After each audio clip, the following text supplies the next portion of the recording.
Elle nettoyait les appartements des autres depuis 8 ans. Ce soir-là, elle entrait dans la même salle qu'eux, et 200 regards se figèrent d'un coup. Aimer et commenter pour soutenir la chaîne, voici notre histoire. Guillaume Dumas n'avait jamais imaginé que la soirée du Plaza Athénée changerait quelque chose à sa vie. À 39 ans, il avait assisté à trop de dîners de charité pour nourrir la moindre illusion sur ce genre d'événement. Les mêmes visages bien éclairés, les mêmes discours sur la philanthropie, les mêmes flûtes de champagne tenues à mi-hauteur comme des accessoires de théâtre. Il avait signé le chèque de parrainage en janvier, comme chaque année, et avait cru s'en tirer à bon compte. Mais cette fois, le conseil de l'Institut Lumière avait insisté, physiquement présent, en personne. Il avait fini par céder avec la mauvaise grâce discrète d'un homme qui cède à des obligations légales trop longtemps différées. Il était entré dans le grand hall du Plaza Athénée à 20 heures précises, ponctuel, avec la même rigueur qu'il appliquait à ses termes de placement, et avait aussitôt repéré Édouard Beaumont, son associé opérationnel, debout près des tables côté fenêtre. Le salon royal baignait dans une lumière cuivrée, ce genre d'éclairage qui coûte une fortune pour donner l'illusion de la décontraction.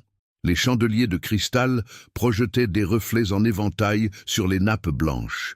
Les femmes portaient des robes dont chacune avait une histoire financière à raconter, et l'air sentait les fleurs fraîches mélangées au parfum de 200 personnes qui avaient toutes décidé, ce soir-là, de sentir bon pour la même cause. Guillaume tenait un verre d'eau pétillante. Il avait abandonné l'alcool lors du divorce, sans cérémonie, sans l'annoncer à personne, simplement parce qu'il ne voyait plus la raison de boire. Édouard lui parlait de la répartition du prochain fonds, du ratio risque-rendement, d'une opportunité dans les infrastructures numériques du sud de l'Europe. Guillaume l'écoutait avec 30% de son attention.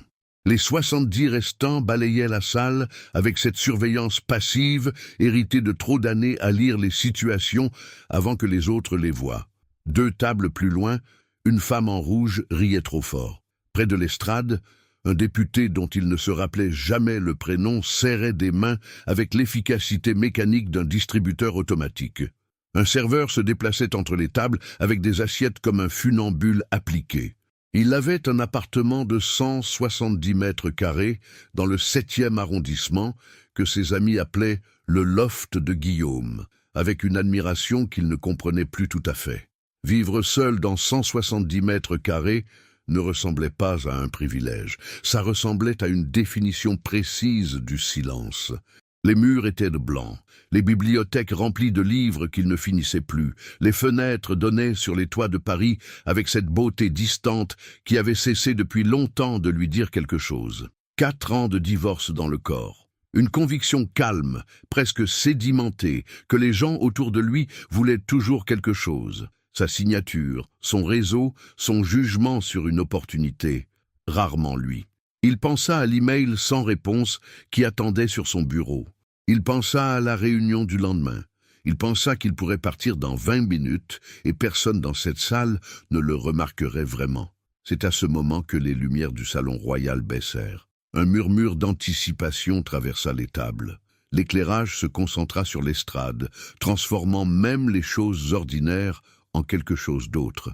La présentatrice, voix basse, articulation parfaite, annonça la collection Véronique Lemaire avec l'emphase retenue d'une femme qui sait que l'emphase tue l'effet.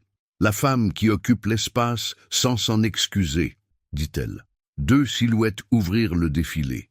Guillaume posa son verre sur la table, se prépara à se lever, allait traverser le salon vers la sortie latérale avec la discrétion d'un homme habitué à partir avant la fin.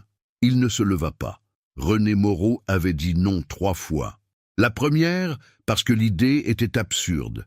La deuxième, parce qu'elle n'avait rien apporté. La troisième, parce qu'elle avait peur. Et la peur l'avait toujours rendue prudente, pas paralysée, prudente. La 4e fois, Véronique Lemaire avait tenu la robe devant elle comme une évidence qu'on ne discute pas. Vert émeraude, un tissu qui captait la lumière sans la chercher, coupé pour quelqu'un qui n'avait pas le temps de penser à des coupes. 2 heures, avait dit Véronique, Tu apparais, tu fais briller ma collection et tu rentres chez toi. Personne n'a besoin de savoir qui tu es. » René avait tenu la robe du bout des doigts. Elle avait 30 ans. 8 ans à faire le ménage dans des appartements du 16e arrondissement, 9 clients fixes à la résidence Les Tilleuls, 1550 € par mois, gérés avec la précision d'une comptable parce qu'elle n'avait pas le luxe d'arrondir. Un studio de 29 mètres carrés à Saint-Denis, partagé avec sa cousine Amina. Et Isabelle, 10 ans, qui vivait chez sa grand-mère à Créteil du lundi au vendredi, parce que les horaires de René ne lui laissaient pas le choix.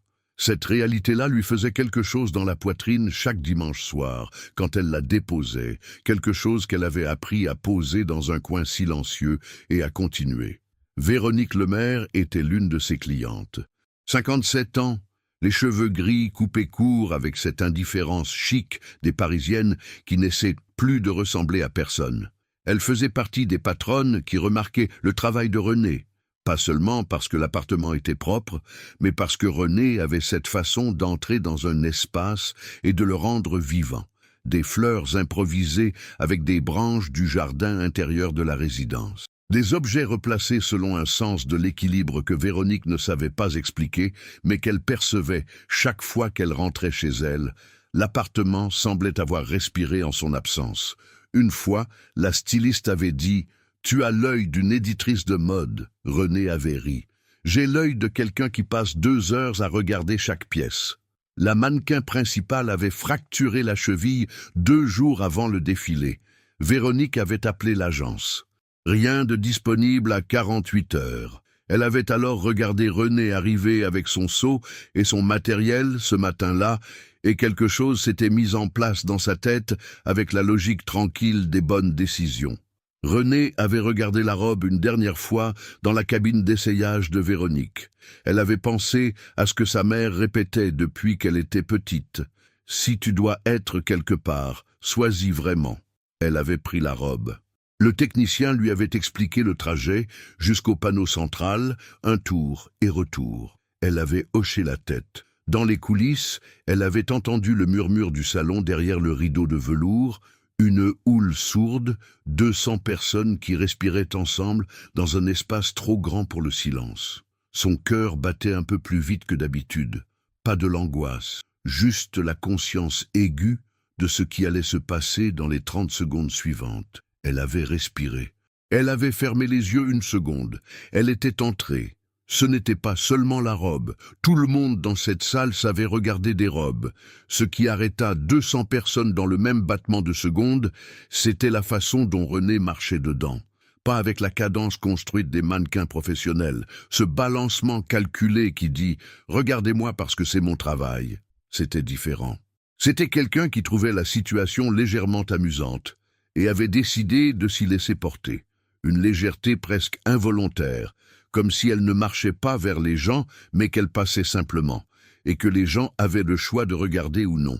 La lumière verte de la robe se réfractait sur les chandeliers, remontait sur les nappes blanches, atteignait des visages qui s'étaient tournés sans décider de le faire. 200 regards se réorientèrent dans le même battement de seconde.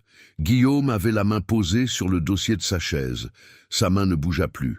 Édouard s'interrompit au milieu d'une phrase sur le ratio de Sharpe. Quelqu'un, 3 tables derrière eux, murmura quelque chose à voix basse.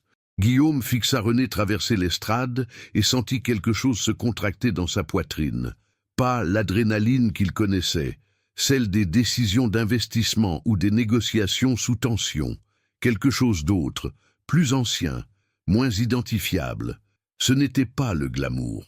Il avait côtoyé assez de glamour dans sa vie pour ne plus en être atteint. Ce n'était pas la beauté seule, ce n'était pas la robe. C'était autre chose, quelque chose qu'il ne savait pas encore nommer, mais qu'il reconnaissait, avec une netteté qui le surprit. Quelqu'un qui n'avait clairement besoin de l'approbation de personne dans cette salle. René faillit trébucher à mi-chemin, un câble mal scotché par le technicien. Elle sentit son cœur faire un bond. Elle décida en une fraction de seconde que si ça se voyait, elle ferait semblant que c'était voulu. Ce qui la fit sourire légèrement. Et ce sourire-là atteignit la première rangée avant même qu'elle soit arrivée au panneau central. Elle fit le tour. Elle revint. Le technicien l'attendait dans les coulisses avec une expression sincèrement surprise. Parfait, dit-il. Elle rendit la robe à l'habilleuse, enfila son jean, son chemisier ivoire et ses baskets blanches, légèrement usées en moins de 6 minutes. Voilà, c'était fait. 2 heures, comme promis. Elle aida Véronique à récupérer les premières pièces dans le couloir latéral, les suspendant avec soin sur les cintres rembourrés, pensant déjà à l'heure du dernier métro.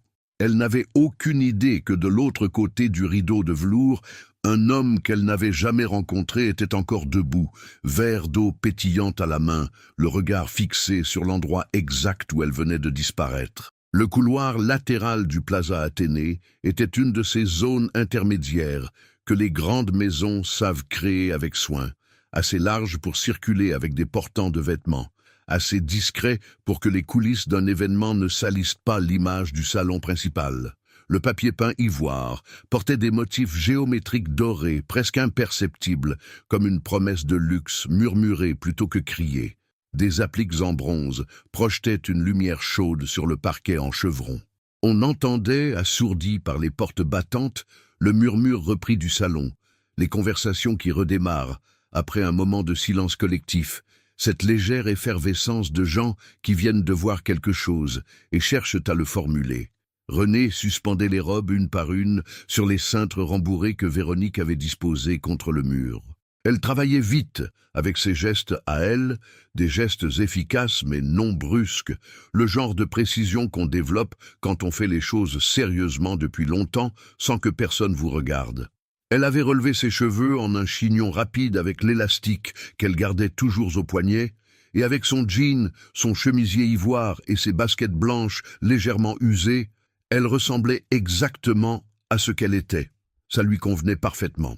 Véronique vérifiait chaque pièce avant de la laisser accrocher, notant quelque chose dans un petit carnet à couverture noire. « La robe verte sort en premier demain matin pour les photos de presse », dit la styliste sans lever les yeux. « Tu seras disponible ?»« Non, » répondit René calmement. « J'ai les Marchetti à 7 heures et Madame Aubert à 10. » Véronique sourit de ce sourire qu'elle réservait aux gens qui lui répondaient franchement. Elle nota quelque chose d'autre dans son carnet. C'est à ce moment que des pas pressés résonnèrent dans le couloir. René entendit son prénom avant de se retourner. Une voix d'homme, incrédule, légèrement essoufflée, comme quelqu'un qui vient d'accélérer le pas sans s'en rendre compte. « René Moreau ?» Elle se retourna. L'homme qui s'approchait avait 34 ans, les cheveux légèrement trop longs sur les côtés, une veste de costume sur un t-shirt, cette façon de s'habiller des gens du milieu musical qui veulent être pris au sérieux sans renoncer à l'idée qu'ils ne le sont pas tout à fait. Il avait un sourire qui prenait toute la place dans son visage, le genre de sourire qu'on ne fabrique pas.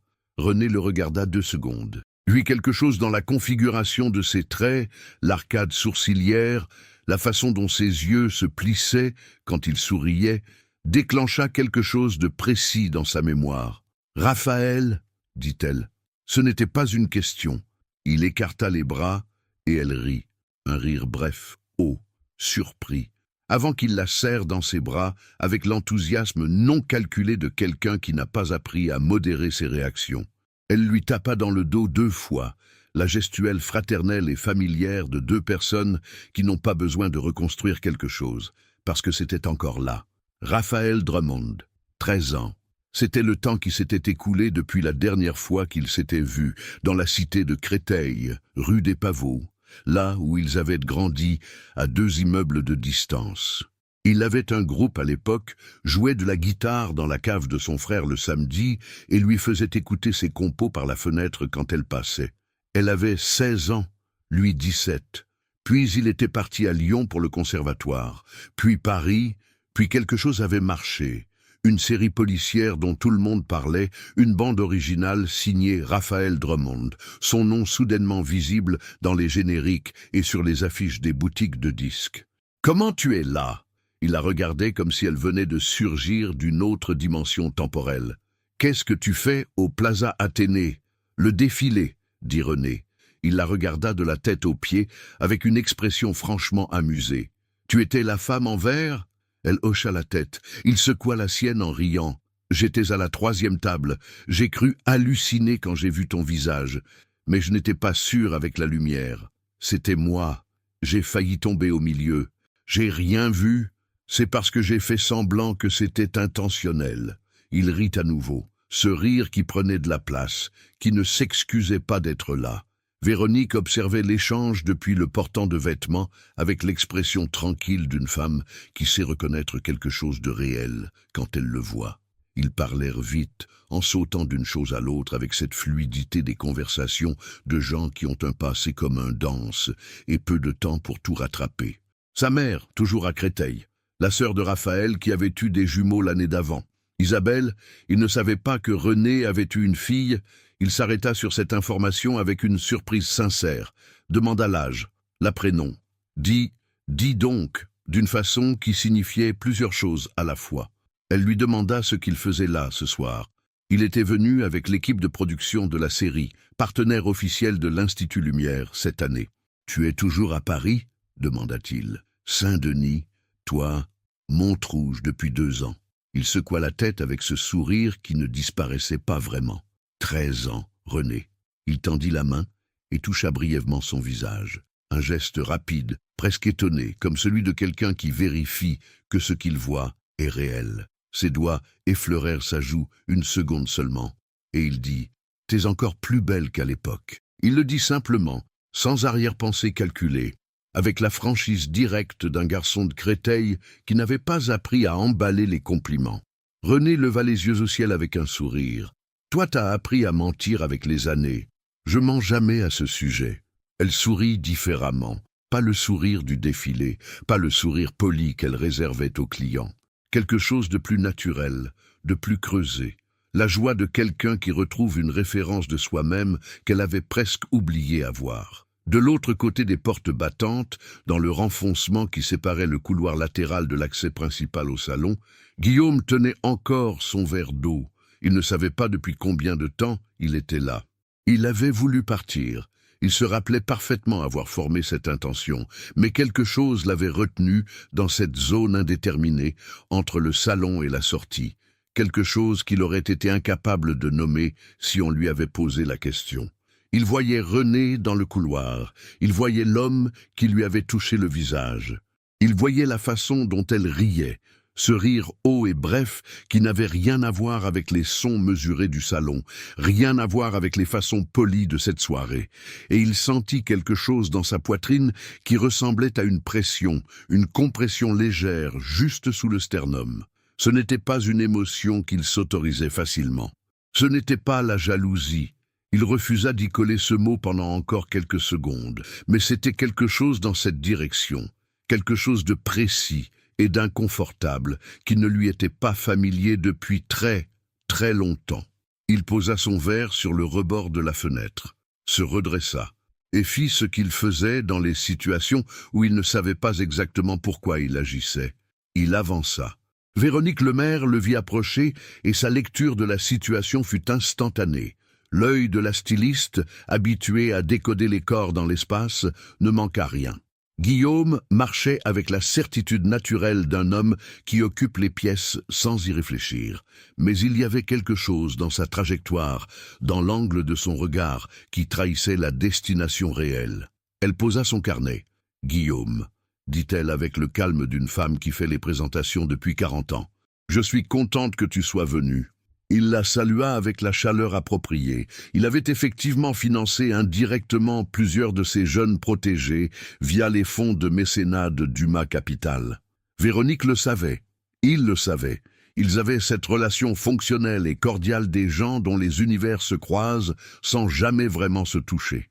La collection était remarquable, dit-il. L'ouverture, surtout. Véronique sourit légèrement. Je te présente René Moreau. C'est elle qui a ouvert le défilé. René s'était retournée pendant cet échange. Elle regardait Guillaume avec l'attention directe et non déférente de quelqu'un qui évalue une situation sans chercher à la rendre agréable. Elle tendit la main. Pas le genre de poignée de main molle qu'on donne quand on ne sait pas quoi faire avec les siennes. Une poignée franche, brève, décidée. « Bonsoir. »« Bonsoir, » dit Guillaume. Un court silence. Raphaël s'était légèrement reculé pour permettre l'échange. Une canette d'eau à la main maintenant, observant avec cet instinct de musicien pour les atmosphères. Véronique m'a dit que l'événement avait bien collecté ce soir, dit René. Sa voix était égale, sans effort particulier pour remplir le silence ou pour l'éviter. Guillaume la regarda. Elle ne savait pas qui il était. Ce n'était pas de la modestie feinte. Il connaissait bien la modestie feinte. Il en croisait tous les jours dans des proportions industrielles. Non, elle ne savait simplement pas. Et cette ignorance était aussi naturelle qu'un fait géographique. C'est le cas, dit-il. Il chercha autre chose, lui qui trouvait toujours autre chose dans les conversations. Mais l'ouverture du défilé a posé le ton. C'était frappant. René hocha la tête avec l'expression de quelqu'un qui reçoit l'information sans la thésauriser. Puis, quelque chose passa brièvement dans ses yeux. Une petite lueur. « J'ai trébuché à l'entrée et j'ai fait semblant que c'était intentionnel, dit-elle. Bonne soirée. » Et elle se retourna vers le portant de vêtements. Guillaume resta là une seconde. Derrière lui, Raphaël dissimulait un sourire dans sa canette. Véronique rangeait son carnet avec l'expression de quelqu'un qui vient d'assister à quelque chose qu'elle avait vaguement anticipé. Guillaume rentra chez lui ce soir-là dans un taxi, les lumières de Paris défilant derrière la vitre mouillée d'une bruine fine. L'appartement du 7e était dans cet état habituel, propre, ordonné, silencieux, avec les bons livres dans la bonne bibliothèque et les bons meubles aux bons endroits. Il posa sa veste sur le fauteuil du salon. Regarda le plafond blanc pendant quelques instants, alla se coucher à minuit passé, ce qui était tôt pour lui. Il ne dormit pas avant 2 heures du matin, et la raison de cette insomnie avait les yeux de quelqu'un qui n'avait pas besoin de lui. Les jours suivants eurent cette qualité particulière de certaines périodes de la vie, extérieurement identiques aux précédentes, intérieurement déréglées sur un point précis. Guillaume traversa ses réunions avec la même efficacité calibrée, prit les mêmes décisions avec la même rigueur méthodique, lut les mêmes rapports dans le même bureau vitré qui surplombait les toits du 8e arrondissement. Mais il y avait quelque chose qui revenait. Pas une pensée construite, pas une analyse, juste une image et un son. Quelqu'un disant « bonne soirée » et se retournant. Pas de l'émotion superficielle, pas de l'obsession. C'était plus précis que ça. Plus dérangeant que ça. C'était la conscience de quelque chose qui manquait dans sa vie, quelque chose qu'il n'avait pas su nommer depuis des années, et que la présence de cette femme pendant 4 minutes dans un couloir avait rendu soudainement visible. Il appela son assistante le mardi matin pour annuler un déjeuner. Elle lui demanda s'il allait bien. « Très bien », dit-il, ce qui était à la fois vrai et faux selon les paramètres qu'on choisissait d'appliquer. Le mercredi, il demanda à son assistant de presse si Véronique Lemaire avait un attaché de presse ou un contact administratif. L'assistant revint 20 minutes plus tard avec le nom d'un bureau de communication qui gérait la styliste depuis 3 ans. Guillaume appela lui-même, pas une habitude chez lui pour ce genre de choses. Il dit qu'il cherchait à contacter Madame Lemaire pour une question de partenariat sur la prochaine collection. Ce n'était pas totalement faux. Ce qu'il apprit, en 2 appels et une conversation avec la responsable du bureau, fut ceci. Véronique Lemaire était cliente de la résidence Les Tilleuls dans le 16e, et René Moreau travaillait à la résidence Les Tilleuls. Femme de ménage, 9 appartements par semaine. Il s'assit dans son fauteuil de bureau, le téléphone toujours à la main, et considéra ce fait pendant un long moment. Le mercredi matin, Guillaume Dumas fit quelque chose qu'il n'avait pas fait depuis des années. Il prit une décision sans en analyser les conséquences au préalable. Il s'habilla, costume gris, pas de cravate, ce qui pour lui constituait une concession significative à l'informalité, et demanda à son chauffeur de le déposer avenue du Général Mangin, dans le 16e arrondissement, avant 9 heures. Il emporta son téléphone, ses clés et un prétexte qu'il savait mauvais avant même de l'avoir utilisé. La résidence Les Tilleuls était ce genre d'immeuble haussmannien dont le 16e avait fait sa signature, façade pierre de taille, fenêtres à moulures, interphone en cuivre brossé, un jardin intérieur visible depuis le portail de fer forgé. L'endroit respirait cette tranquillité particulière des adresses où l'argent a été là depuis assez longtemps pour ne plus avoir besoin de se signaler. Guillaume connaissait ce type d'endroit comme il connaissait sa propre main. Il avait grandi dans un immeuble similaire à Neuilly, fils d'un associé de cabinet d'avocat, éduqué dans des espaces où le silence coûtait cher. Il sonna à la loge. La gardienne, une femme d'une soixantaine d'années, aux cheveux teints en châtain uniforme, le regarda avec la méfiance professionnelle des gardiens d'immeubles parisiens face aux inconnus bien habillés qui arrivent sans rendez-vous. « Je cherche à joindre Madame Moreau », dit-il. La gardienne ne cligna pas des yeux. « Elle est dans l'immeuble B, 3e étage, chez Monsieur Fontaine. Elle finit vers 9h30. » Guillaume hocha la tête. Il attendit dans le jardin intérieur. Des tilleuls, les vrais, pas décoratifs, formaient une voûte basse sur les allées de gravier. L'air était humide et frais, avec cette odeur de terre mouillée et de pierres anciennes propres aux cours de Paris, au sortir de l'hiver. Il resta debout près du bassin central, les mains dans les poches, et prit conscience à un moment donné qu'il avait l'air légèrement ridicule. PDG de 40 ans, gestionnaire de 82 millions d'euros, attendant dans un jardin de résidence avec un prétexte qu'il n'avait pas encore tout à fait formulé. Il entendit ses pas avant de la voir, un bruit de roulette, le chariot de nettoyage qu'elle tirait derrière elle dans l'allée de gravier. Elle portait un jean foncé, un sweatshirt bleu marine, des baskets de travail à semelles épaisses. Ses cheveux étaient retenus en tresses basses. Elle tenait le manche de son chariot d'une main et son téléphone de l'autre, lisant quelque chose. Elle leva les yeux à environ 5 mètres de lui. Elle le reconnut. Cela prit 2 secondes. Il la vit faire le travail de mémoire, replacer le visage dans le contexte. Puis, quelque chose de parfaitement neutre s'installa sur son visage. Elle s'arrêta. Le chariot s'arrêta. « Monsieur Dumas, dit-elle. Bonjour. » Un silence bref. Elle le regarda avec cette attention directe qu'il avait déjà remarquée dans le couloir du plaza. Pas d'évaluation agressive, pas de déférence automatique, juste quelqu'un qui regarde une situation pour en comprendre la logique. Vous savez que c'est assez inhabituel, un PDG qui contacte directement une femme de ménage pour la démarcher, dit-elle.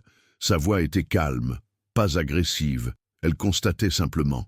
Guillaume n'avait pas de réponse prête. Ce fut en soi un événement. Depuis combien de temps n'avait-il pas été pris sans réponse prête? Il chercha. Il ne trouva pas. « Je sais », dit-il finalement. Ce qui était honnête. Elle attendit. Il continua. « J'ai un appartement dans le 7e, 170 mètres carrés. Il est propre, bien rangé. Mais il ne ressemble à rien. » Il marqua une pause. « Véronique m'a dit que vous aviez une façon de travailler particulière. J'aurais besoin de quelqu'un 2 fois par semaine. » René l'étudia pendant quelques secondes. Il y avait dans son regard quelque chose qui ressemblait à de l'amusement. Pas moqueur, juste la légèreté de quelqu'un qui voit les choses clairement et ne juge pas. « Il ne ressemble à rien, ou il ne ressemble pas à une maison ?» demanda-t-elle. Guillaume ouvrit légèrement la bouche, referma. « C'est une distinction pertinente. C'est une question. » Il réfléchit sérieusement à la question, ce qui n'était pas la réaction qu'il avait l'habitude d'avoir face à des questions posées par des inconnus dans des jardins le matin. Les deux, peut-être. René hocha la tête lentement. Elle regarda le bassin une seconde, puis elle le regarda à nouveau. « Je suis prise le lundi, mardi et jeudi matin. Le mercredi après-midi est libre. Le vendredi matin aussi. Mais c'est loin pour le 7e depuis Saint-Denis. Je peux organiser le transport. » « Non, » dit-elle immédiatement. « Je gère mes déplacements. » Il ne discuta pas. Il nota mentalement que c'était une frontière, pas une négociation. « 2 visites par semaine, » dit-elle. « Mercredi après-midi et vendredi matin si la distance tient. 90 € la journée, tarif à l'heure si c'est moins de 5 heures. Les produits fournis par vous, liste que je vous enverrai. Je commence et je finis à l'heure que j'annonce. Si vous êtes là pendant que je travaille, vous ne déplacez pas ce que j'ai rangé. Et si je dis que quelque chose ne va pas dans un espace, c'est mon avis professionnel, pas une invitation à débattre. » Elle avait dit tout ça avec le débit posé de quelqu'un qui a énoncé ses conditions suffisamment souvent pour ne plus avoir besoin de les ponctuer d'excuses. Guillaume eut envie de sourire. Il s'en abstint. D'accord pour tout. Ils restèrent dans le couloir 40 minutes ce matin-là, beaucoup plus que les 2 qu'exigeait l'échange pratique. Cela commença par une question logistique sur le digicode de l'immeuble, dériva vers le quartier, vers le marché du Saxe-Breteuil, qu'elle connaissait pour y avoir accompagné une cliente une fois, vers les marchés de Créteil, où elle avait grandi. Il avait posé des questions, pas des questions de politesse, des vraies questions, du genre qu'on pose quand on est genuinement curieux plutôt que quand on remplit un silence. Elle avait répondu avec la même franchise directe. Elle lui avait demandé ce que faisait exactement une société de gestion de capital. Il avait expliqué sans jargon ce qui lui arrivait rarement. Elle avait écouté sans l'expression d'admiration légèrement calculée à laquelle il était habitué. Quand elle regarda sa montre et dit qu'elle devait passer chez Madame Aubert, il prit conscience que 40 minutes s'étaient écoulées et qu'il avait oublié de vérifier ses emails, ce qui ne lui arrivait jamais. Elle commença le mercredi suivant. L'appartement du 7e arrondissement était exactement ce qu'il avait décrit dans le jardin de la résidence, et ce qu'il n'avait pas dit, 170 mètres carrés de matériaux coûteux parfaitement entretenus, dans un silence qui n'avait rien à voir avec la paix et tout à voir avec l'absence. Les murs blancs portaient 2 ou 3 œuvres d'art, choisies par une décoratrice 3 ans plus tôt, des pièces dont il ne connaissait plus les noms des artistes. La bibliothèque courait sur tout un mur du salon, alignée avec rigueur, par éditeur et format, sans logique de lecture. La cuisine en marbre noir était équipée avec un soin quasi chirurgical pour quelqu'un qui ne cuisinait presque jamais. La chambre avait les draps d'une chambre d'hôtel haut de gamme. Tout était en ordre. Rien n'était habité. René fit le tour de l'appartement en silence, la première fois, les mains dans les poches de son tablier, s'arrêtant par endroits, regardant les angles, la lumière, les objets. Guillaume la suivit sans rien dire, avec cette conscience aiguë de quelqu'un que l'on observe dans son habitat naturel, légèrement vulnérable, légèrement alerté. Elle s'arrêta devant la bibliothèque. Par éditeur, c'est ce que la décoratrice a fait. Vous lisez par éditeur? Non. Comment vous lisez? Il réfléchit. Par humeur, par période. Elle hocha la tête et dit rien d'autre. Mais 2 heures plus tard, quand il revint du salon où il travaillait sur son ordinateur, les livres avaient été redistribués selon une logique qu'il n'aurait pas su expliquer, mais qu'il lut immédiatement. Les romans d'un côté, par période historique approximative, les essais de l'autre par thématique, une pile à part d'une dizaine de livres, ceux dont les pages portèrent des marques, des coins repliés, des post-it décolorés. 7 piles, dit-il.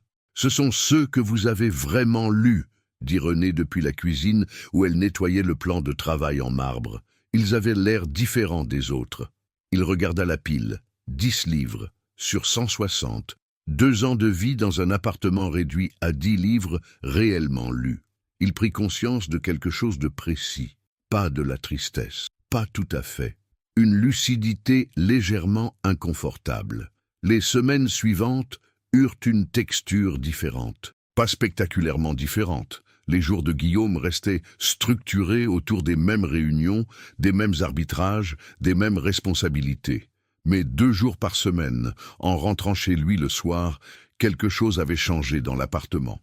Des fleurs dans un verre à eau sur la table basse, pas des fleurs achetées en boutique, mais des branches récupérées depuis le marché du matin ou depuis le square en bas de l'immeuble, arrangées avec un sens de l'équilibre qui n'essayait pas d'être beau, et l'était donc. Des objets qui avaient trouvé leur place logique plutôt que leur place décorative. Une fenêtre entr'ouverte qu'il refermait, mais qui avait laissé entrer l'air 1 heure. Et l'appartement sentait autre chose que le propre sans odeur. Il prit l'habitude d'être là certains après-midi. Ce n'était pas prémédité. Du moins, il se le dit au début. Il finissait une réunion tôt ou décalait un appel et se retrouvait chez lui aux heures où René travaillait. Il s'installait à son bureau, ouvert sur le salon, et travaillait. Ils ne se parlèrent pas pendant des heures parfois, lui dans ses chiffres, elle dans ses gestes. Mais parfois, elle disait quelque chose depuis la pièce d'à côté, une observation, une question sur un objet dont elle ne savait pas où le ranger. Et la réponse donnait lieu à quelques échanges. Et ces échanges duraient 10 minutes, puis 20, puis il perdait la notion de la durée. Elle lui parla d'Isabelle un mardi après-midi, pas spontanément, mais parce qu'il avait posé une question sur la photo aimantée sur le réfrigérateur de son propre appartement, celle d'une petite fille aux tresses fines, devant ce qui ressemblait à un square de banlieue. « Ma fille, elle a 10 ans. Elle est chez ma mère à Créteil en semaine. Vous la voyez le week-end? Samedi et dimanche, oui. Parfois vendredi soir, si je finis tôt. » Il y eut un silence. Elle essuyait le plan de travail de la cuisine avec des gestes réguliers, le dos tourné. « C'est difficile, dit-il. Ce n'était pas une question. » Elle s'arrêta une seconde. « Oui, au début ça me faisait pleurer dans le métro chaque lundi matin. Maintenant j'ai appris à construire la semaine autour de ça. » Elle reprit son geste. « Ce n'est pas ce que j'aurais voulu, mais c'est ce que j'ai construit avec ce que j'avais. » Guillaume resta silencieux. Il ne dit pas « je comprends », parce qu'il ne comprenait pas. Pas vraiment, pas avec le corps. Il dit « Isabelle, c'est un beau prénom. » René sourit de dos. « C'est le prénom de ma grand-mère. Elle aurait voulu l'avoir. » Un autre silence. Celui-là était différent, pas de l'embarras, pas de la gêne, le genre de silence qu'on installe quand on vient de dire quelque chose de vrai et qu'on laisse l'espace à la vérité de se poser. Ce fut ce soir-là que Guillaume parla du divorce pour la première fois depuis des années, non pas parce qu'il avait décidé d'en parler, mais parce que le silence venait de lui en donner la permission. Pas les détails juridiques, pas les chiffres de la liquidation du patrimoine commun. Le fait simple. J'avais des réunions plus importantes que ma femme pendant 7 ans. Elle a fini par le croire, elle aussi. Il dit ça en regardant le plafond, assis sur le canapé du salon, les coudes sur les genoux. Le pire, c'est que je n'avais pas tort sur les réunions. Elles étaient vraiment importantes. C'est juste que j'avais perdu la liste des choses qui comptaient davantage. Renée était assise sur l'accoudoir d'un fauteuil à l'autre bout du salon, son téléphone à l'envers sur ses genoux. Elle l'écoutait avec la façon qu'elle avait d'écouter, sans préparer la réponse pendant que l'autre parle. « Est-ce que vous avez refait la liste ?» demanda-t-elle. Il la regarda. « Je commence. » Elle hocha la tête. Ce fut tout, mais c'était suffisant.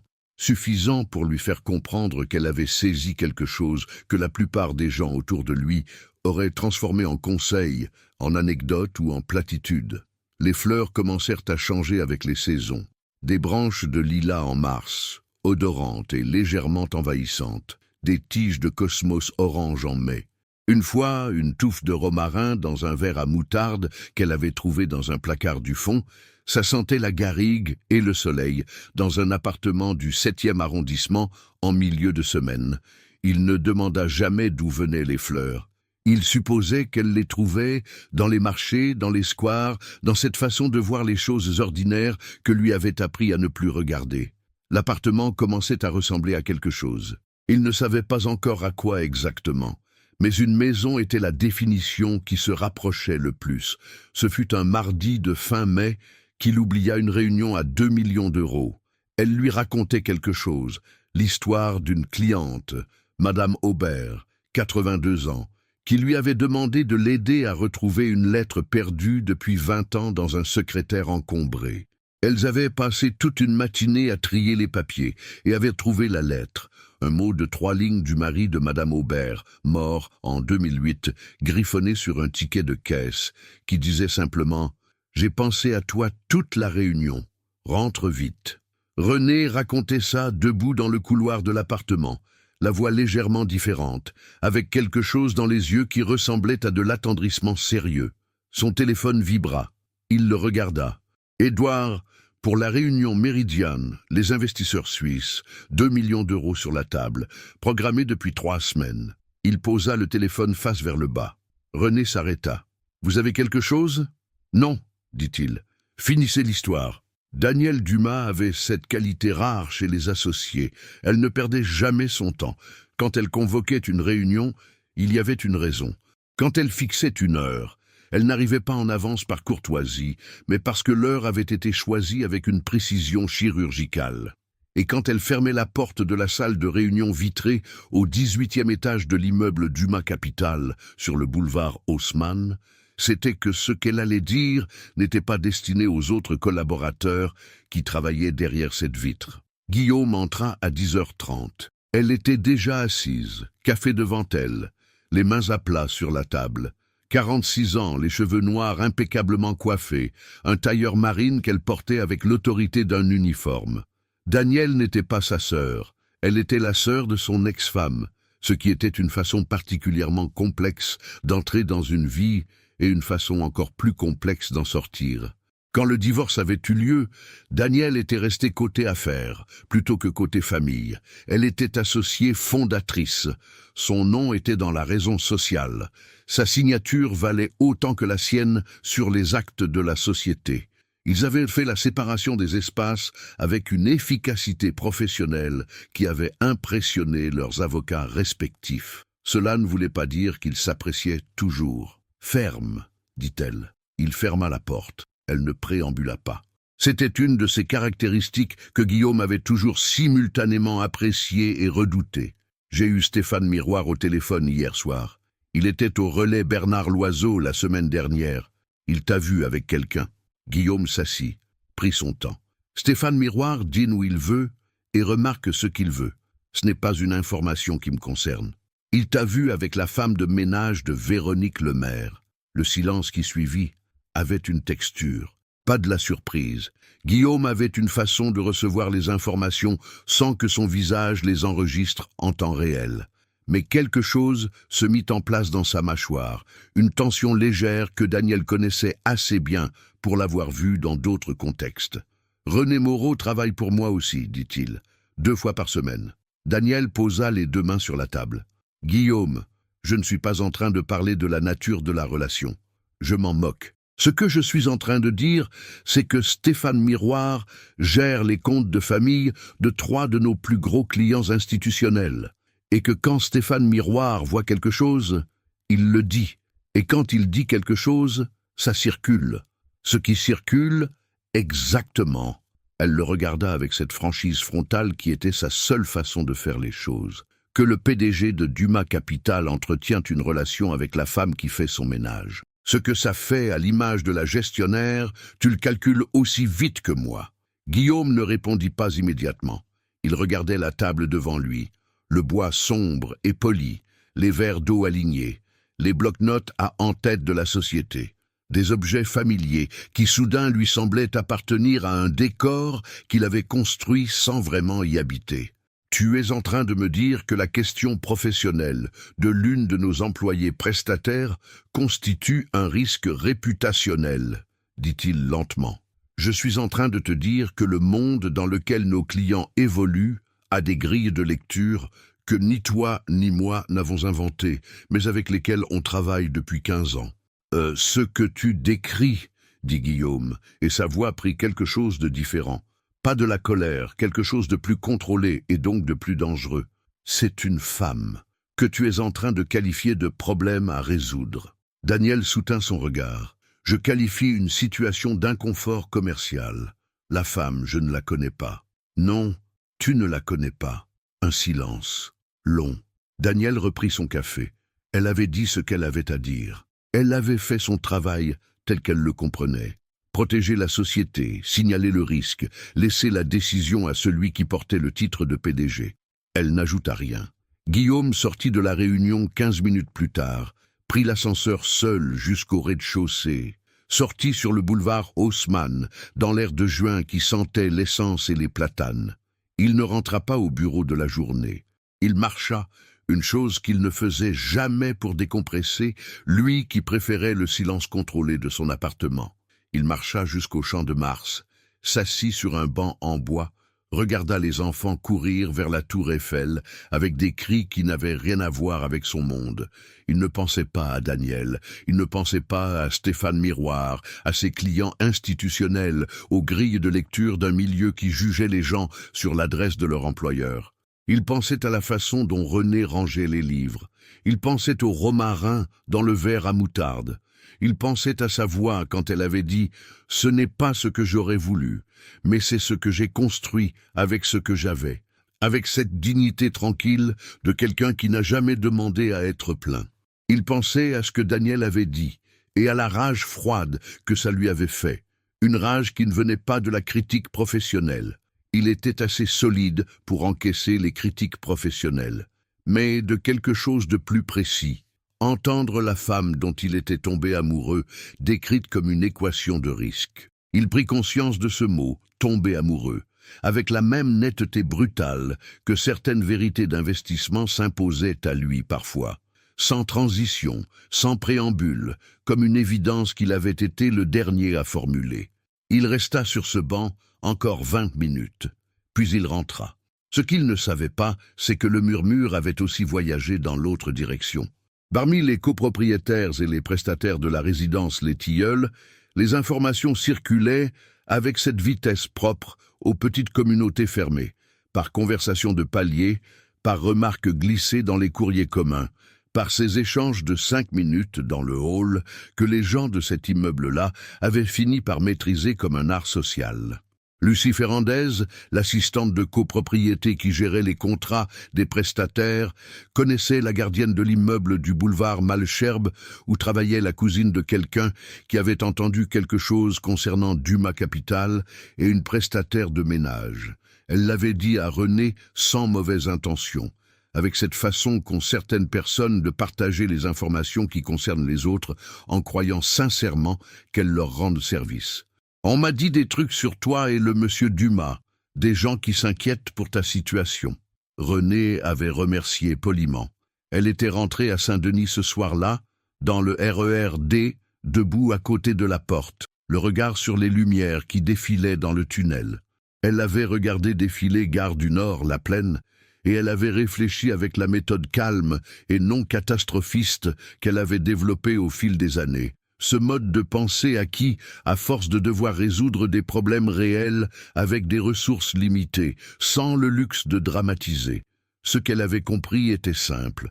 Il y avait un murmure. Ce murmure avait atteint le monde professionnel de Guillaume. Et elle n'avait aucune intention d'être un poids dans la vie d'un homme qu'elle estimait, peu importait ce qu'elle ressentait d'autre, peu importait ce qui s'était construit dans ce salon du 7e arrondissement. Conversation après conversation, livre après livre, silence après silence. Elle avait passé la nuit à Créteil, ce vendredi-là. Elle avait regardé Isabelle dormir pendant 5 minutes depuis le couloir, la porte à demi ouverte, la lumière de la veilleuse sur les draps à rayures. Elle avait pensé, voilà ce qui compte. Elle avait pensé aussi, honnêtement, que ça faisait des mois qu'elle n'avait pas regardé quelqu'un comme elle regardait Guillaume. Mais elle avait appris à faire la différence entre ce qu'on ressent et ce qu'on construit. Les deux n'allaient pas toujours dans la même direction. Le lundi suivant, elle prépara les 2 enveloppes. 2 semaines de prestations, les dernières, calculées au tarif qu'elle avait elle-même fixé. 900 €. Elle les plia soigneusement, les glissa dans une enveloppe Kraft et les porta avec elle le mercredi après-midi. L'appartement du 7e sentait le romarin et le café quand elle arriva. Guillaume était là. Elle ne s'y attendait pas. Il avait souvent des réunions le mercredi après-midi. Il était debout dans le salon en costume, mais la veste jetée sur le canapé, les manches relevées, un document à la main qu'il n'était visiblement pas en train de lire. Il se retourna en entendant la porte s'ouvrir. Elle posa son sac à dos, sortit l'enveloppe. « Je vous rends les 2 dernières semaines, » dit-elle. Sa voix était posée, sans tremblement, sans drama. Je pense qu'il est plus simple d'arrêter là. Guillaume regarda l'enveloppe, ne la prit pas. Il posa son document sur la table basse. « Tu as entendu quelque chose, » dit-il. « J'ai entendu suffisamment. Daniel. Peu importe d'où ça vient. » Elle posa l'enveloppe sur la console de l'entrée. « Je n'ai pas l'intention d'être un problème dans votre vie professionnelle. Ça n'a jamais été dans le contrat. » Guillaume ne bougea pas immédiatement. Il la regarda, pas avec l'expression calculée qu'il portait en réunion, pas avec la distance réflexe qu'il mettait entre lui et les situations inconfortables. Il la regarda avec quelque chose qu'il n'avait plus montré à personne depuis longtemps, quelque chose de découvert, presque vulnérable. « Tu te rappelles le soir du Plaza Athénée ?» Elle ne répondit pas. Attendit. « Il y avait 200 personnes dans ce salon, » dit-il. Il parlait lentement, comme quelqu'un qui pèse chaque mot, non pas pour les contrôler, mais parce qu'ils comptent. Des femmes qui avaient dépensé des fortunes pour être là, des robes sur mesure, des bijoux de succession, des coiffures à 200 €. Et quand tu es entré dans cette robe que tu portais pour rendre service à quelqu'un d'autre, en ayant failli tomber à l'entrée, tout le monde s'est retourné. Un silence. Sais-tu pourquoi ? Il fit 2 pas vers elle, lentement. Pas parce que tu étais la plus belle, Pas parce que la robe était extraordinaire, parce que tu étais la seule personne dans cette salle qui n'était pas là pour obtenir quelque chose de quelqu'un. Ça se voit, René. Ça se voit à des kilomètres, chez les gens qui vivent comme ça. Elle l'écoutait. Son visage ne bougeait pas, mais quelque chose dans son regard était différent. Une attention légèrement plus exposée, comme quand on écoute quelque chose qu'on a besoin d'entendre et dont on se méfie exactement pour cette raison. « Je ne veux pas la femme de ménage, dit-il. » Sa voix était égale, sans emphase forcée. « Je veux la personne, celle qui remet les livres dans un ordre qui a du sens. Celle qui met du romarin dans un verre à moutarde et qui rend un appartement habitable. Celle qui m'a fait oublier une réunion à 2 millions d'euros parce que l'histoire de Madame Aubert était plus importante. » Il marqua une pause. « Si ça coûte l'associé, je règle ça avec l'associé. » René ne répondit pas tout de suite. Elle regarda le sol, le parquet ancien, les lattes légèrement patinées, puis le vase sur la console, les branches de chèvrefeuille qu'elle avait apportées la semaine précédente et qui tenaient encore. Puis, elle le regarda. « Vous dites ça maintenant ?» dit-elle. Sa voix n'était pas dure. Elle était prudente, la prudence spécifique de quelqu'un qui a déjà construit des choses et les a vues s'effondrer, pas par manque d'effort, mais par manque d'honnêteté, au moment où l'honnêteté coûtait quelque chose. Mais quand la réalité revient, les clients, les associés, les dîners où les gens parlent, est-ce que vous tiendrez la même position? Oui, vous ne savez pas ça. Non, dit-il. Mais je sais que la dernière fois que j'ai eu quelque chose de réel dans ma vie, je ne l'ai pas défendu. Et j'ai passé 4 ans à comprendre pourquoi c'était l'erreur la plus coûteuse que j'ai jamais faite. Pas financièrement, vraiment. Elle restait debout, les bras légèrement croisés, pas en posture défensive, plutôt comme quelqu'un qui se tient droit parce que c'est la seule façon qu'elle connaît de se tenir. Il y avait quelque chose dans ses yeux qui n'était plus tout à fait la neutralité du début, quelque chose qui hésitait entre la décision de croire et la décision de protéger. « J'ai une fille, dit-elle. Elle a 10 ans. Si quelque chose commence, elle le voit.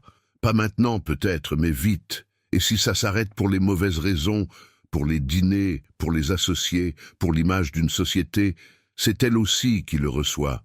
Je sais. Non, vous savez pas encore, pas vraiment. » Il ne contesta pas. C'était honnête.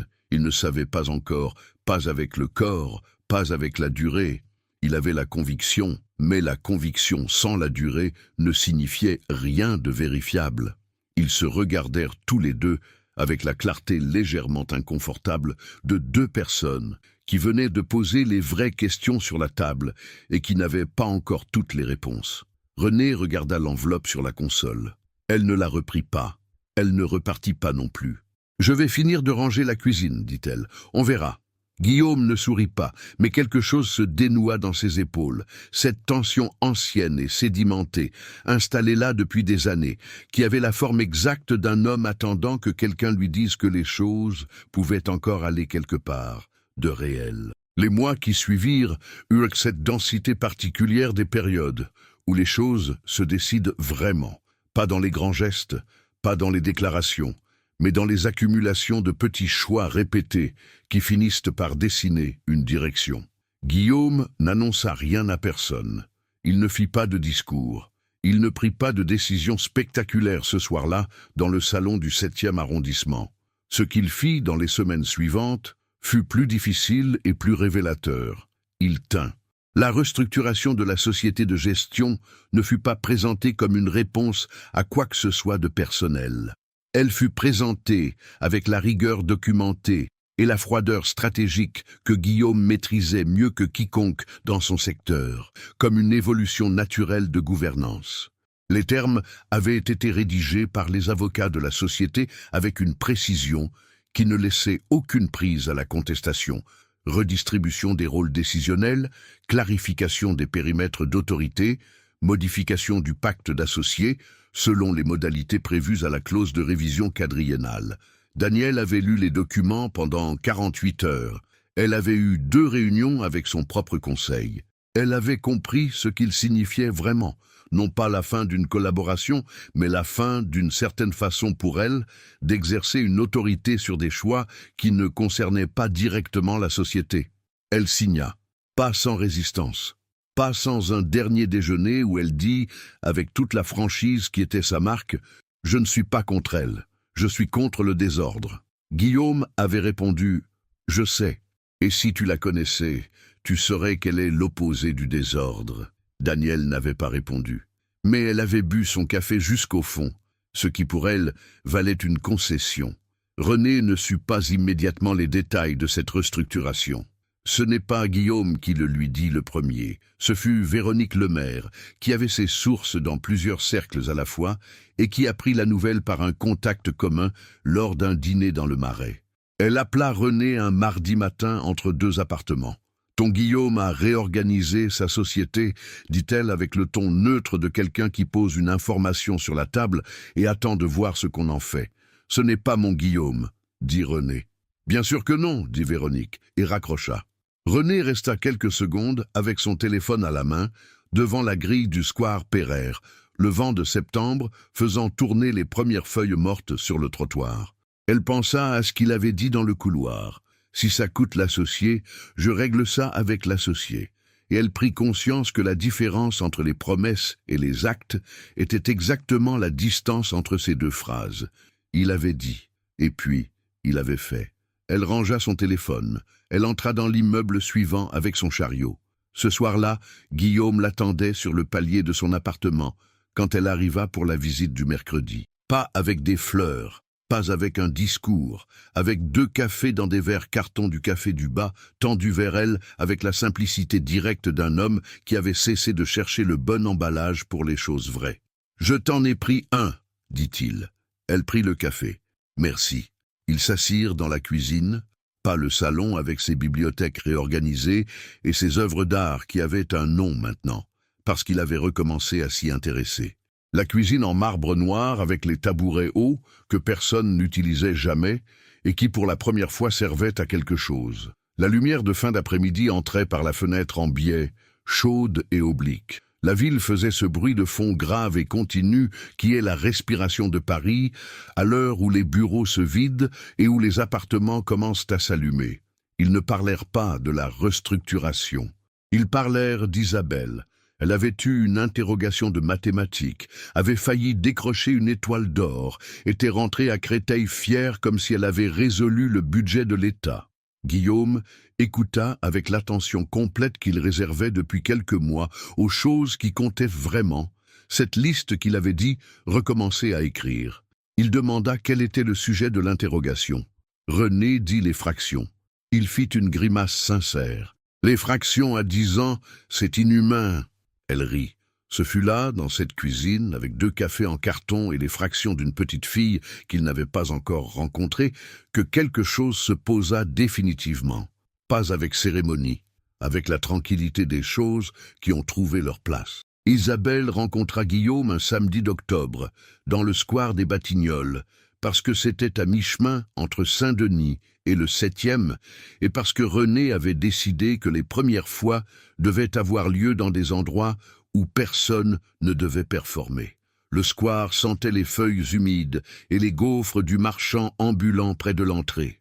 Isabelle avait 12 ans à ce moment-là, non, 10 ans encore, c'était le premier automne, et elle regarda Guillaume avec le regard des enfants qui évaluent les adultes sans aucune des politesses apprises qui brouillent le jugement. Il lui avait apporté un livre, pas un livre pour enfants condescendants. Un vrai livre, une histoire d'aventure dans les tunnels sous Paris, avec de vraies cartes dessinées à la main en début de chapitre. Elle l'avait ouvert immédiatement, debout sur le chemin du square, et avait lu la première page sans bouger pendant que René et Guillaume s'assirent sur le banc derrière elle. « C'est bon signe », murmura René. « J'ai cherché longtemps », dit-il. Ce n'était pas une information anodine. René le regarda. Le fait qu'il ait cherché, qu'il ait réfléchi à ce qui conviendrait à une petite fille de 10 ans qu'il ne connaissait pas, avec le soin qu'on met aux choses auxquelles on tient. Elle ne dit rien, mais elle prit conscience, dans ce silence, sur ce banc en bois, avec les platanes perdant leurs feuilles autour d'eux, que la garde était en train de descendre, pas précipitamment, pas de façon irréfléchie, juste descendant, avec cette lenteur correcte des constructions solides. La proposition vint 6 mois plus tard, et elle ne vint pas de Guillaume. Elle vint de Renée elle-même, ce qui était, pour tous ceux qui la connaissaient, absolument cohérent avec qui elle était. Dumas Capital avait dans son portefeuille une société investie depuis 2 ans, une chaîne de résidences seniors, haut de gamme, en Île-de-France, en phase d'expansion. René avait entendu Guillaume en parler plusieurs fois, notamment les problèmes chroniques de l'entreprise. Des espaces beaux sur le papier, mais sans vie dans la pratique, une direction incapable d'articuler ce qui manquait. Des résidents qui se plaignaient d'un sentiment d'hôtel froid, malgré les budgets de décoration. Une fois, Guillaume lui avait décrit le problème en passant et elle avait dit, sans y penser vraiment, « Ils font de la décoration, ils ne font pas de l'habitabilité, c'est pas pareil. » Il avait posé son document. « Développe ». Elle avait développé, pendant 20 minutes, avec des exemples précis tirés de ses 8 ans de travail dans des appartements privés. La différence entre un espace qui est rangé et un espace qui respire, entre une pièce qui est meublée et une pièce qui a une histoire, entre la propreté d'un hôtel et le calme d'un endroit où quelqu'un a vécu. Elle parla de Madame Aubert et de la lettre retrouvée. Elle parla du studio de Saint-Denis et de la façon dont elle l'avait organisé pour que 29 mètres carrés se sentent plus grands que leur surface. Elle parla d'Isabelle, qui la première fois qu'elle était venue dans l'appartement du 7e, avait dit « Ça sent bon ici, pas la propreté, quelque chose d'autre ». Guillaume prit des notes ce soir-là. Les vraies, sur papier, pas sur ordinateur. La proposition officielle vint 3 semaines plus tard, après qu'il eut eu des conversations avec la direction de la chaîne et avec 2 membres indépendants du conseil d'administration. Un poste de coordinatrice du programme d'habitabilité et de bien-être, titre créé pour la fonction, pas pour la personne, bien qu'il soit impossible de prétendre que la frontière était parfaitement étanche. Périmètre défini, conception et déploiement des protocoles d'ambiance dans les 6 résidences du groupe, formation des équipes d'entretien, développement d'une méthodologie reproductible, contrat salarié, temps plein, rémunération à 2,8 fois ce qu'elle gagnait par mois avec ses 9 clients. René lut le document 2 fois, le posa sur la table, le reprit. Elle appela Amina, sa cousine, depuis la salle de bain à Saint-Denis, parce que c'était l'endroit de l'appartement où elle allait quand elle avait besoin d'une conversation sérieuse, sans que les murs du studio l'entendent. Amina dit « Tu mérites depuis longtemps quelque chose qui te mérite ». René ne pleura pas, mais elle resta longtemps appuyée contre le bord du lavabo, le téléphone contre sa poitrine, regardant le carrelage blanc. Le lundi suivant, elle donna ses préavis aux 9 clients de la résidence Les Tilleuls. Véronique Lemaire l'embrassa dans le couloir, les 2 mains sur ses joues, et dit « Je savais que la décoratrice dormait quelque part là-dedans ». René dit « Je suis pas décoratrice ». Véronique dit « Non, tu es mieux ». Madame Aubert lui tint la main pendant 5 minutes dans son salon encombré et précieux, et lui dit qu'elle pensait à elle depuis la lettre retrouvée, qu'elle avait prié pour qu'il lui arrive quelque chose de bien. René hocha la tête sans parler, parce que certaines choses méritent d'être reçues en silence. Raphaël Drumont réapparut dans leur vie avec la régularité légèrement chaotique qui était la sienne. Un message vocal de 12 minutes en novembre pour demander si René voulait venir à l'enregistrement de sa nouvelle bande originale à l'Opéra-Comique, un dîner improvisé dans son appartement de Montrouge en janvier où il cuisina un couscous qui déborda et où Isabelle rit tellement qu'elle renversa son verre d'eau. Il rencontra Guillaume ce soir-là dans la cuisine de Montrouge, tous les 2 essayant de rattraper le couscous avec des torchons, et il y eut entre eux cette reconnaissance directe des gens qui n'ont pas besoin de longtemps pour se situer. « Elle est exceptionnelle », dit Raphaël à Guillaume dans le couloir en passant, sans cérémonie. « Je sais », dit Guillaume. « Depuis combien de temps ?» Guillaume réfléchit. « Depuis qu'elle m'a dit que mon appartement ne ressemblait à rien. » Raphaël sourit. C'est exactement le genre de truc qu'elle dit. 2 ans plus tard, dans une mairie du 7e arrondissement, un samedi de mai. Pas de cérémonie dans un château, pas de photographe professionnel commandé à l'avance. Juste les gens qui comptaient dans une salle en pierre claire avec des fenêtres sur les toits. Raphaël Drumont se tenait à la gauche de Guillaume, témoin officiel, les mains dans les poches d'un costume qu'il avait visiblement hésité à repasser. Et il avait préparé un discours de 3 minutes qu'il n'utilisa pas, parce qu'au moment de parler, il dit simplement « René, je t'ai connu à 16 ans dans une cité de Créteil et j'ai toujours su que tu finirais par transformer n'importe quel endroit en quelque chose de vivant. Je vois que tu n'as pas arrêté. » Et il s'assit en essuyant discrètement quelque chose sous son œil gauche. Isabelle, 12 ans ce jour-là, les tresses plus longues qu'à 10 ans, un nœud vert émeraude dans les cheveux qu'elle avait choisi elle-même en souvenir d'une robe qu'elle n'avait pas vue mais dont sa mère lui avait parlé, tenait un petit bouquet de branches de lilas. Elle le tenait avec ce sérieux particulier des enfants qui comprennent l'importance d'un moment et décident d'être à la hauteur. Quand la cérémonie se termina, elle glissa sa main dans celle de Guillaume avec le naturel de quelqu'un qui a pris une décision à l'avance et n'y revient pas.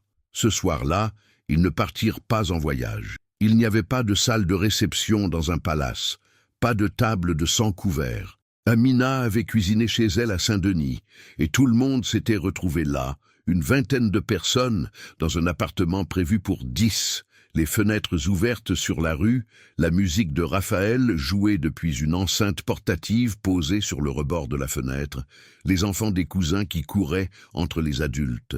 Guillaume était assis sur la dernière chaise libre de la cuisine, Isabelle à côté de lui, lisant son livre des tunnels de Paris, le 2e tome qu'elle avait lu 3 fois déjà. René apportait les plats avec Amina, riait de quelque chose que sa cousine venait de dire, les cheveux défaits maintenant depuis la cérémonie, le nœud vert récupéré dans sa poche. Elle s'arrêta une seconde dans le couloir entre la cuisine et le salon, les bras chargés d'un plat. Elle regarda cet appartement. Pas le sien, pas encore, mais un endroit où les gens qu'elle aimait mangeaient et riaient et prenaient trop de place. Elle regarda Guillaume, qui aidait Isabelle à comprendre quelque chose dans le livre, le doigt pointé sur une carte, et Isabelle, qui corrigeait sa lecture avec la patience légèrement condescendante des enfants envers les adultes perdus dans leurs livres. Elle entra dans le salon et posa le plat. L'appartement du 7e arrondissement, quand ils y revinrent le lendemain soir, était exactement comme ils l'avaient laissé. Les branches de lilas dans le vase en verre soufflé que la mère d'Amina leur avait offert. Les livres dans leur ordre qui avaient du sens. La fenêtre entr'ouverte de 2 centimètres, comme toujours. Et quelque chose dans l'air, pas un parfum identifiable, pas une odeur de produit ou de fleurs uniquement. Quelque chose de composite et de difficile à nommer. Ce que les maisons acquièrent avec le temps quand des gens y vivent vraiment. Isabelle entra en premier. Elle posa son sac. Elle renifla légèrement avec ce mouvement involontaire qu'on fait dans les endroits qu'on reconnaît. « Ça sent la maison », dit-elle. Guillaume s'arrêta sur le pas de la porte. René, derrière lui, entendit la phrase et sentit quelque chose se poser définitivement dans sa poitrine. Pas de l'émotion superficielle, pas du soulagement simple. C'était plus profond que ça, plus vrai que ça. C'était la conscience que les choses construites lentement, avec honnêteté, avec les mains et le temps et la dignité de ne jamais demander moins que ce qu'on méritait, ces choses-là tenaient. Et là, dans cet appartement du 7e arrondissement qui avait appris à se sentir comme une maison, avec les livres rangés dans un ordre qui racontait quelque chose, les branches de lilas sur la table basse et la voix d'une petite fille de 12 ans qui traversait le couloir en criant qu'elle avait faim, René comprit que la vraie richesse n'avait jamais eu d'adresse. Elle n'était pas dans les 170 mètres carrés de parquet ancien, ni dans les placements d'une gestionnaire à 82 millions. Elle n'était pas dans la robe verte émeraude, ni dans le vestibule du Plaza Athénée. Elle était dans ça, dans la présence, dans l'honnêteté, dans quelqu'un qui choisit de rester quand rester coûte quelque chose. Elle était dans Isabelle qui appelait depuis la cuisine, dans Raphaël qui enverrait un message vocal demain de 12 minutes pour rien de particulier, dans Amina qui avait cuisiné pour 20 personnes dans 30 mètres carrés parce que c'est comme ça qu'on fête les choses vraies. Et parfois, il suffit d'entrer dans un salon le vendredi soir, après une semaine longue, et de sentir que quelque chose vous attendait. Pas un décor, une maison. C'était tout. C'était immense. C'était tout ce dont on avait besoin. Monsieur,